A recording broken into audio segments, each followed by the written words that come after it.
to the Great Detectives of Old Time Radio. From Boise, Idaho, this is your host, Adam Graham. If you have a comment, send it to me, box 13 at greatdetectives.net. Follow us on Twitter at Radio Detectives and become one of our friends on Facebook, facebook.com/Radio Detectives. Before we do get started, I want to encourage you to check out our store, store.greatdetectives.net, where you can pick up all I needed to know I learned from Columbo, what made the Golden Age shine, and my novel Slime Incorporated and my latest Ultimate Midlife Crisis. It's all available at store.greatdetectives.net. Well, now it's time for today's episode of Nick Carter. The original air date for today's show is March the 23rd of 1947, and the title is The Case of the Crystal Prophecy. Old Dutch Cleanser, famous for chasing dirt, presents Nick Carter, famous for chasing crime.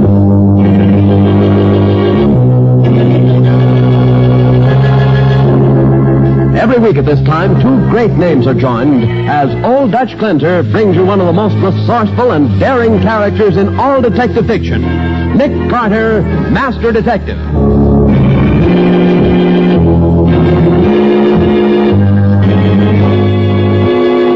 But, Nick, how do you know it couldn't have been suicide? The evidence shows it, Patsy. But the windows were locked on the inside. No one went through the door. If it was murder, how was it done? The same evidence, Patsy. The bottle tells how and why it was murder.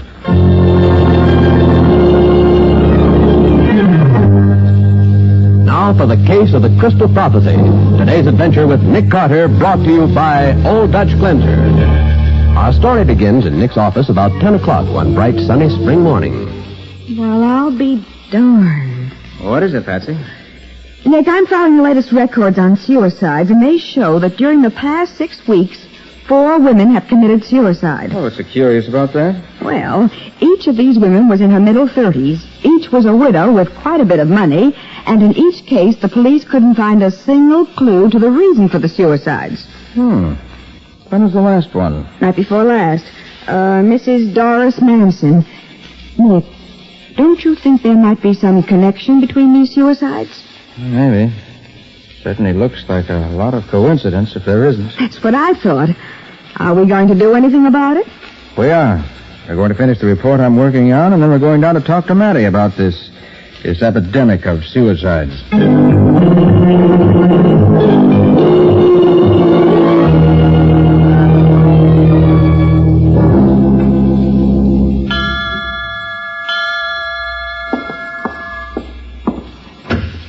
Good afternoon, Hassan. I hope I'm not late. Please to enter, Mem Taib. You are expected. I get more excited every time I come here. Is Rashid El-Bey ready to receive me? Mem Saib, please to sit there.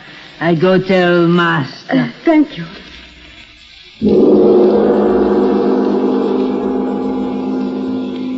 Good afternoon, Mrs. Langdon. It is well that you arrived. Oh, I couldn't be late to see you, Master. I do so want to hear more. And what you have heard has pleased you? Oh, yes. Everything has happened just as you said it would. Just after I left you the other day, I dropped my purse and a man picked it up for me. It was a man named Robert Winter, just as you said it would be. This Robert Winter, he pleased you? Oh, yes. He's a perfect gentleman and so handsome. I think that he's romantically inclined, and I thought perhaps... I understand, madam. Please to draw near and look into the crystal. Do not allow your attention to wander for an instant. O ball of ever-knowing light, bring to your surface the truth about Robert Winter and Martha Langdon. Make the future clear that we may read it.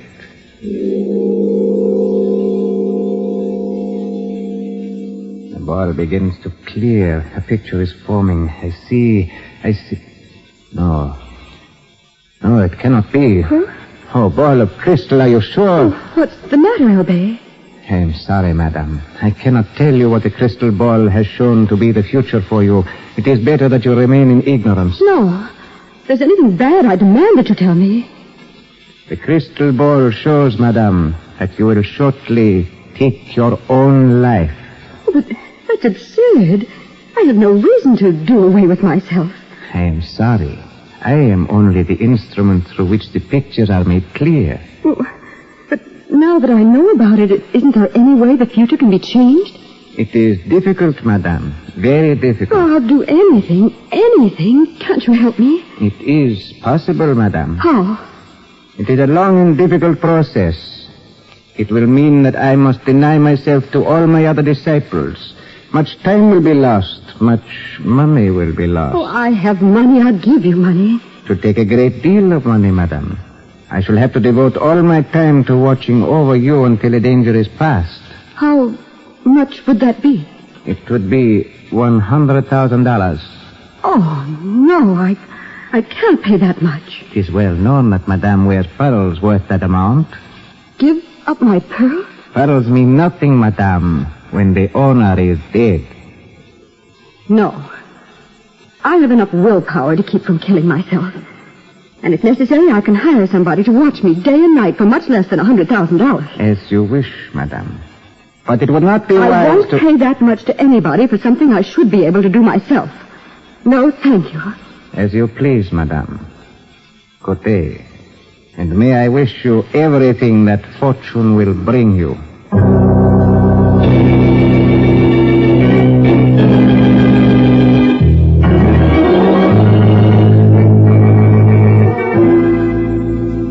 You know as well as I do, Nick, that suicides run in waves. I know, that's true, Matty. But it seems to me that there's too much coincidence in these four. Each of them is too much like the other. Oh, that's crazy, Nick. The first one drove her car off a cliff.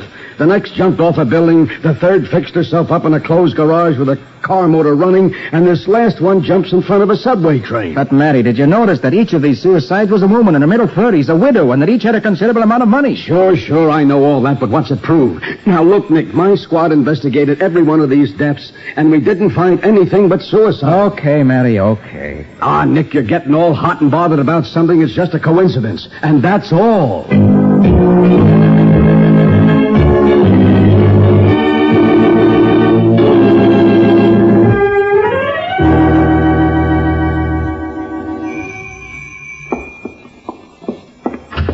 Robert, how nice. Come in. Hello, Martha, my dear. I hurried over as soon as I got your phone call. What's wrong? It's Rashid El Bey. He told me the most awful thing. Really?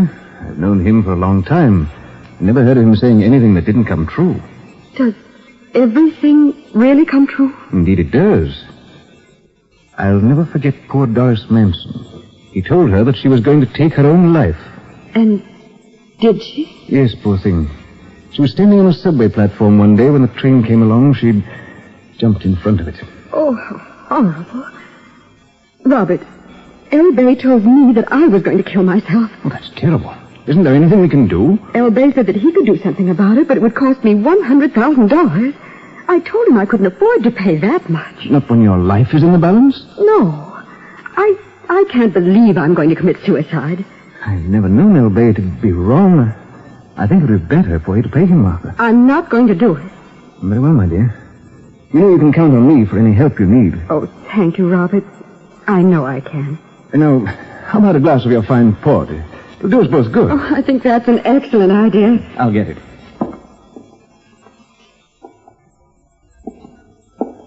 I must say I admire your courage, my dear. Oh, I'm not brave.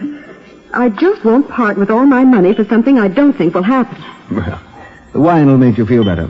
Wine always helps.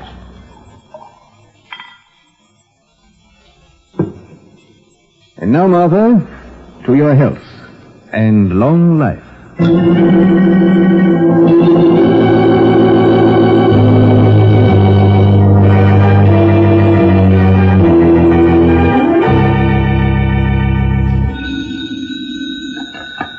Hello? Hello, Martha. This is Camellia Huntington. I just called to see if you'd received my invitation. Yes, it's lying here in front of me. I just know you're going to enjoy Rashid El Bey. He's such an interesting person. Yes, he is. But whatever's the matter, my dear? You sound as though you don't like El Bey. Oh, it isn't that, Camellia. It's just that he told me something very unpleasant. He did? Whatever was it? I'd rather not discuss it, Camellia. Look, Martha, why don't you try him again? Perhaps he's looked into his crystal again and has seen something for the better. Do Do you think there's a chance? I most certainly do. Think about it, dear. Anyway, I'll see you tomorrow at my party. Goodbye. Goodbye, Camellia. And thanks.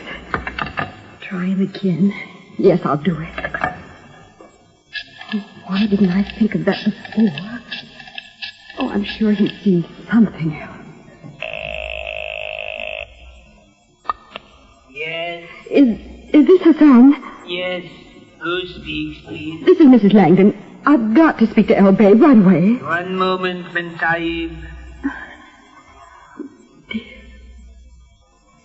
Good evening, Mrs. Langdon. Oh, I just had to call you, El Babe. I wondered if you would look into your crystal ball again, see if it said the same thing. I have looked many times, madame. The pictures have not changed. Oh, The span of your life is growing short. oh no. I beg of you to reconsider before it is too late. Well, I won't reconsider paying you $100,000 if that's what you mean. Alas, then, what is written will be so. I am sorry, madame. The sands of your life run out rapidly. Oh, I never should have called him in the first place. It scares me so. Perhaps I'd feel better if I drank a glass of wine. Now, maybe this will lift me out of this terrible mood. I certainly hope so. What? I've got to...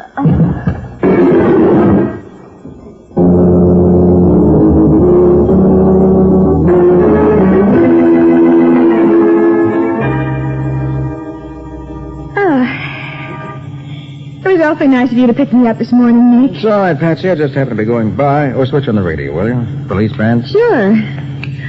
Oh, gosh, it's a beautiful morning. Car 18, go to Hemlock and 3rd. Reported burglary. Car 43, go to 54th and 9th Avenue. Traffic light out of Oh, order. what a charming radio personality. Cars 256 and 257 get to 1485 North End Avenue. Assist Sergeant Madison and Homicide Squad in suicide on premises. That is all. Nick, you don't suppose that could be I don't know, another... Patsy, but I think we'll find out. We can be there in less than 5 minutes.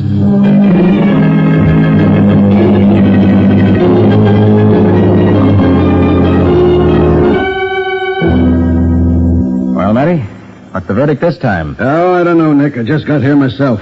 Only had time to find out that this is the same kind of case as the ones we were talking about. What? You mean the one who committed suicide was a woman? Yeah. In her 30s and wealthy? That's right, Patsy. I suppose we'll go in and take a look. Yeah, sure, Nick. She's right in here, in the library. Right. Well, there she is. The late Martha Langdon. Say the cause of death was cyanide, judging by the smell. Yeah, I noticed the bitter almond smell, too. Did she leave a note, Sergeant? Not that I've been able to find. She didn't leave a note, Patsy. But it looks as if she tried to leave us a message. Yeah. What do you mean? I don't see anything. Oh, look, Matty, in her hand. Oh, I've already looked at that. It's nothing but an invitation to some swank tea party. Coming off this afternoon. Well, let me see. Mrs. Camellia Huntington requests the pleasure of your presence at an afternoon tea in honor of Rashid El Bey, noted analyst of the outcasts, so on and so forth. Yeah, well, what makes you think that means anything, Nick? Well, how does she happen to be holding it in her hand when she died? Well, she could have picked it up before she knocked herself off. No, I don't think so, Matty. It wouldn't be easy to open a bottle, pour out a drink, and hold onto a card like this at the same time. She must have put it down before she poured herself the fatal drink. Well, that's right. Yeah. So she must have made a superhuman effort to pick it up again. Remember, cyanide acts almost instantaneously. I don't know. I think Mrs. Langdon picked this up with the hope that it would lead us to her murderer. Murder? What's that? That's right. Martha Langdon was murdered. But how, Nick? The windows are locked, and the maid says no one's been here all day. The dame drinks poison, and you say she was murdered? I do, Matty. Smell this bottle of wine. Huh? Say... Yes. The bottle has cyanide in it, too. Oh. And no one is going to commit suicide by drinking cyanide. Poisons the whole bottle. They only put the poison in the glass. Now, Matty, Martha Langdon was murdered.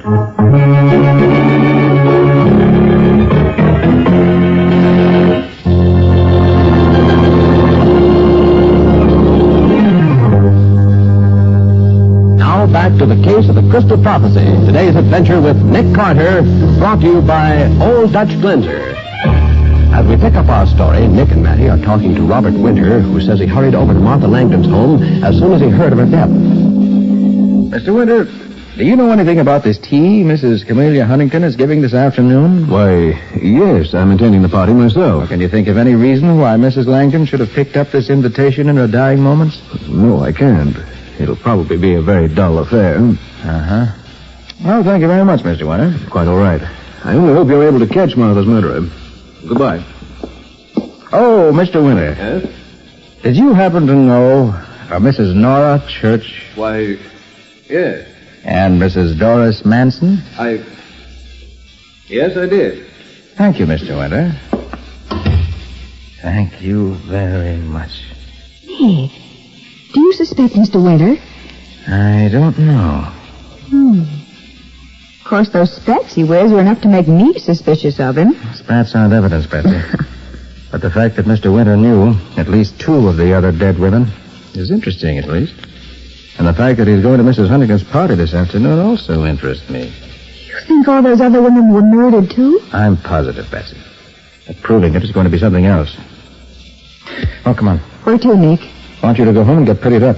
You and I are going to that tea this afternoon.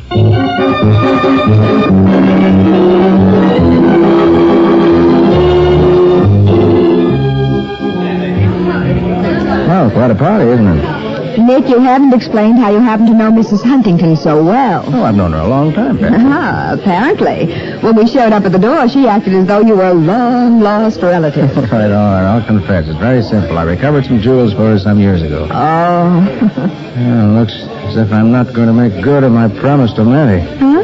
Told him I'd keep an eye on Winter, but he seems to have disappeared in the crowd. Well, nobody can get out of this room without passing us. Yeah, that's right. Attention, please, Effendi. Oh, something's going to happen, Nick. Yeah. Effendi, it is the time for the appearance of my master, the master, Rashid Del Bey. Oh, Nick, isn't that a beautiful beard Elbay has? And what a gorgeous costume. Yes, that is quite a costume. Good afternoon, my friends. I am much pleased that you have gathered here to do me honor. I will say no more than tell you it is impossible for me to read my crystal ball before all of you. But I shall be happy to conduct individual readings in a room which our charming hostess has made available. I will retire now to that room. Come on, Bessie. Well, Nick, you're not going to have your fortune told, are you? No, we're going back to the office. Oh, good. You can drop me off at the beauty parlor. Sorry, you'll have to cancel your appointment. Oh, but, Nick, this beauty parlor is supposed to take years off a girl's face. Patsy, we're going back to the office, and I'm going to add years to a girl's face. Huh? And that girl is you.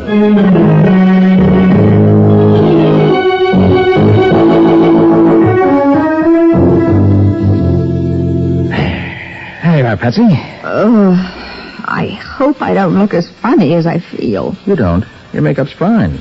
You look at least 35. That's the worst compliment I ever had.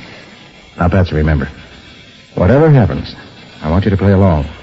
And when you enter the master's presence tonight, don't forget whom you're supposed to be. I won't, Nick. Well, here I go. Good luck. And don't worry. I'll be around somewhere.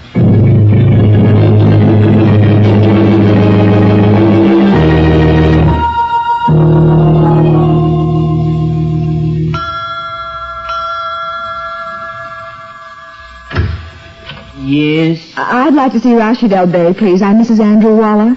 please to come in. Thank you. Mem Sahib will leave purse and hat here. Then she will wait in crystal room. All right. Come, please.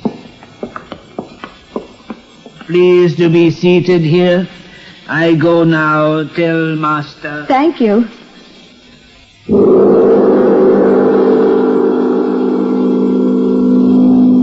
You are Mrs. Andrew Waller, who has come to seek advice from the all-seeing crystal.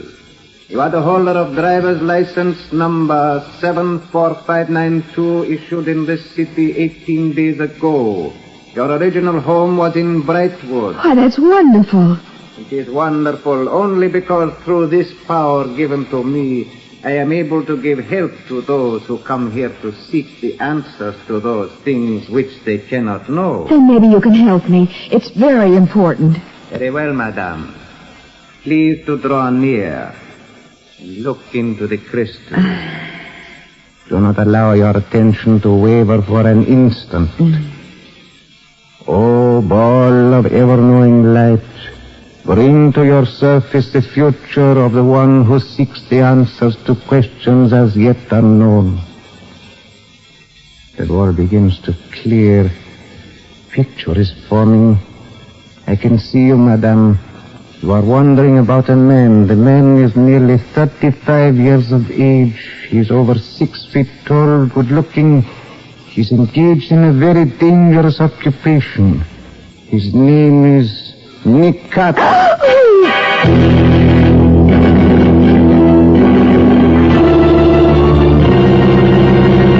Well, it looks as though Nick's plan to have Patsy disguise herself as an older woman and gather evidence in Rashid El Bey's apartment has backfired. In a moment, we'll hear the conclusion of this adventure.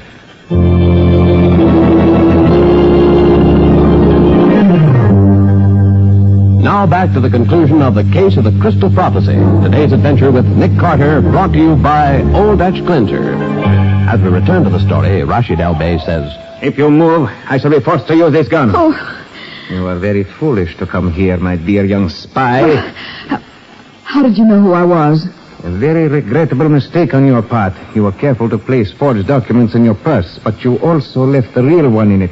Your appointment at the beauty parlor in your real name. Oh, no. Oh, yes. And now I find it necessary to dispose of you. Well, you wouldn't dare. You know that Nick will get you for it if it's the last thing he does. If Nick Carter tries to get me, it will be the last thing he ever does.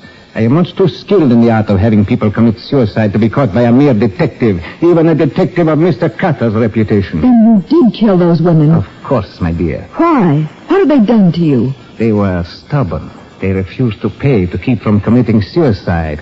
So they did kill themselves as I arranged. Oh. Hassan! Hassan! Yes, master. What kept you? I was in the rear, master. Take this girl out to the car. I will join you. Miss Boyne is going to commit suicide. You're making a mistake. Nick knows all about you and what you're doing. I doubt that. But even so, it will do no good. You are on your way to your grave. Oh, no. Hassan, take her away. Yes, master. Nick. You know what to do, Hassan. Yes, master. Go away. I am going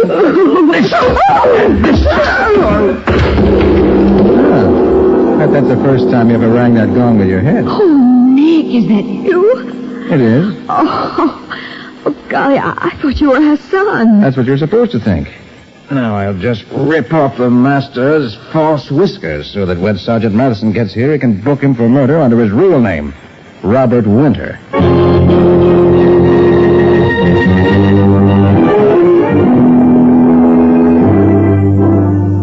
Oh, I tell you, Sergeant, I was never so glad to hear Nick's voice. But it was certainly queer to hear it coming from the man I thought was Hassan. How'd you do it, Nick? I told Patsy I'd stick close to her, Matty. It was the only way I could manage it. Well, I got into the apartment, knocked out Hassan, made it a quick change so I could pass for him. Well, you certainly look like the real thing to me. I thought you were going to take me out and boil me in oil. Oh, Patsy, you know I wouldn't do that to you. Oh, Nick. Tell me, how did you know that El Bey and Robert Winter were the same man? You were partly responsible for that. Huh? I was. Yes. Don't you remember you said his spats were enough to convict him as far as you were concerned? Yes. Well, they did convict him. Huh? When the fake El Bey appeared at Mrs. Huntington's party, he made the mistake of wearing his spats under his robe. I caught a glimpse of him. Well, I'll be darned. And of course, Mrs. Langdon gave us a lot of help by grabbing up that invitation when she knew she was dying. That's calling attention to the party where I could find El Bey and his spats. So Robert Winter would advise these women to consult El Bey, and then as El Bey, he would tell them they were going to commit suicide unless they paid him off. That's right. If they paid, they were all right.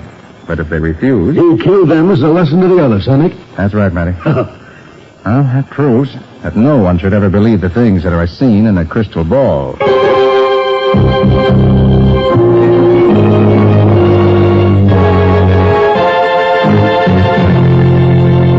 Well, Nick, how about a few advance hints about the adventure Old Dutch Cleanser's going to bring us next week? Well, Bob, before I tell you about next week's adventure, I want to remind our listeners that the Red Cross is carrying on in peace just as in war.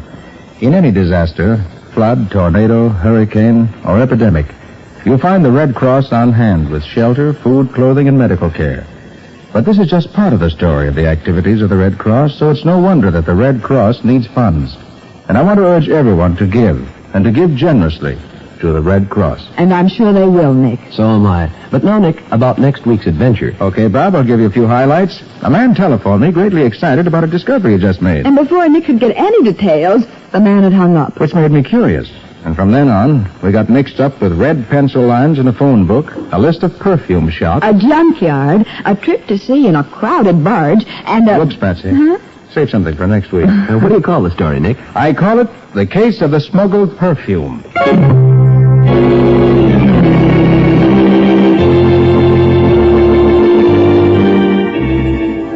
Nick Carter, Master Detective, is presented each week at this time and over these same stations by the Cudahy Packing Company, makers of Old Dutch Cleanser.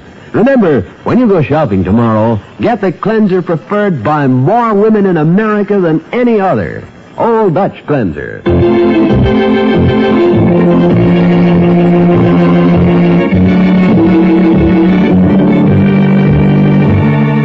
Nick Carter, Master Detective, produced and directed by Jock McGregor, is copyrighted by Street and Smith Publications, Incorporated. Lon Clark is starred as Nick, with Charlotte Manson featured as Patsy. Mattie is played by Ed Latimer. Today's script was written by Charles Stubblefield. Original music is played by George Wright. This program is fictional, and any resemblance to actual persons living or dead is purely coincidental. This is Bob Martin saying, when minutes count, use Old Dutch Cleanser.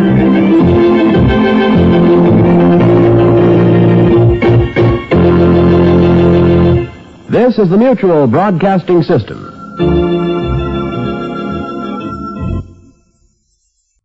Welcome back. It is so easy to be the master of disguise over radio. Nick Carter's a regular Mr. Chameleon. That's just a throwaway to those of you who've been listening to us for a long time and can remember a 2-episode story we did.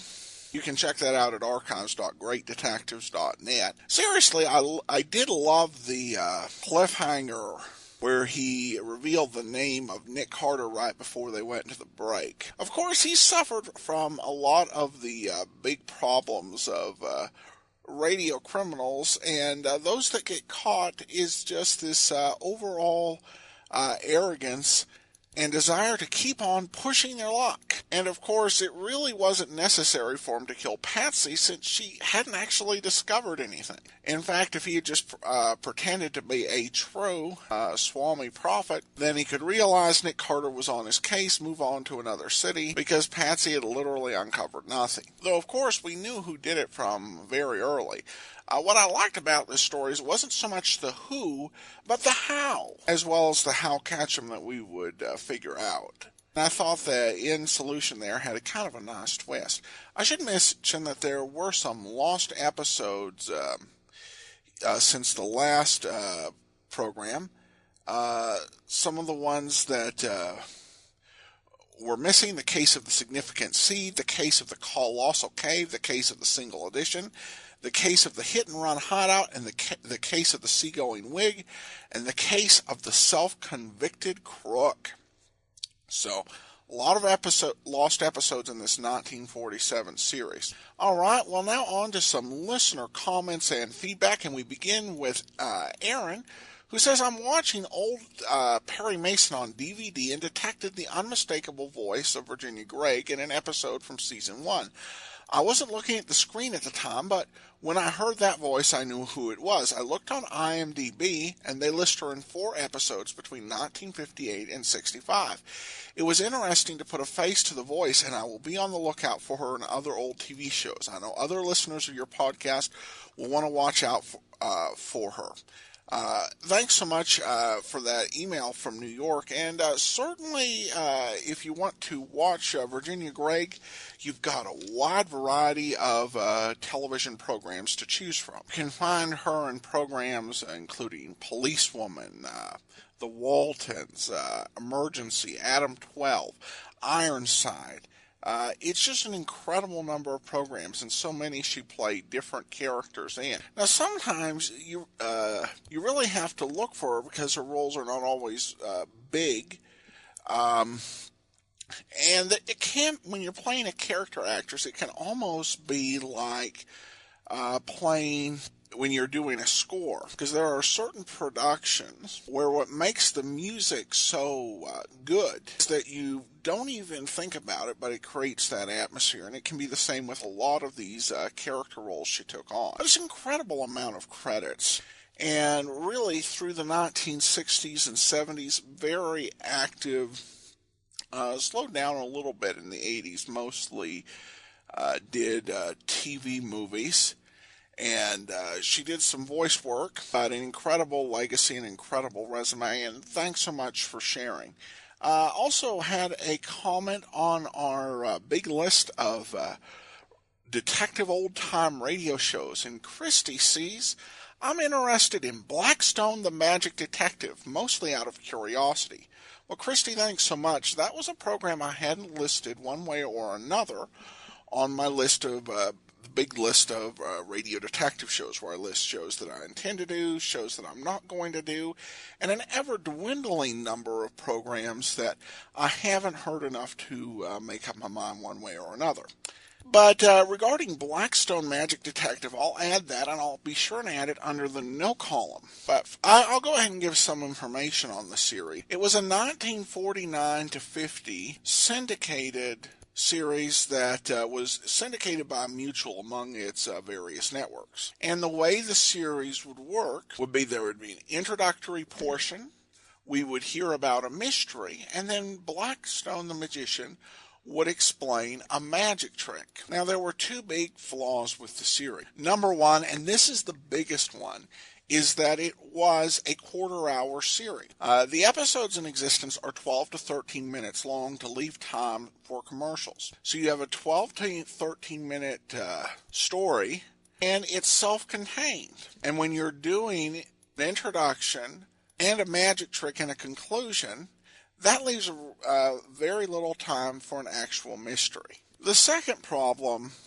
that keeps me from enjoying the series is the magic trick portion of the show itself. Now, I like magic tricks, but I like to see them. Magic tricks over the radio just don't work for me, particularly when they're trying to build our excitement by having his friends go, ooh, oh, that's an amazing trick, Mr. Blackstone. There are just some things that, to me, really don't work on the radio. The two things that occur to me are illusionists and dancers. The visuals are just so important. And even with just a 13-minute running time, it really lost my attention. But it's out there, and certainly you may have a different opinion on it, but it was a series I just couldn't get into. But thanks for bringing it up, Christy. It's certainly fun to at least talk about. All right, we'll be back tomorrow with yours truly, Johnny Dollar, and then join us back here next Thursday for another episode of Nick Carter. In the meantime, send your comments to box13 at greatdetectives.net.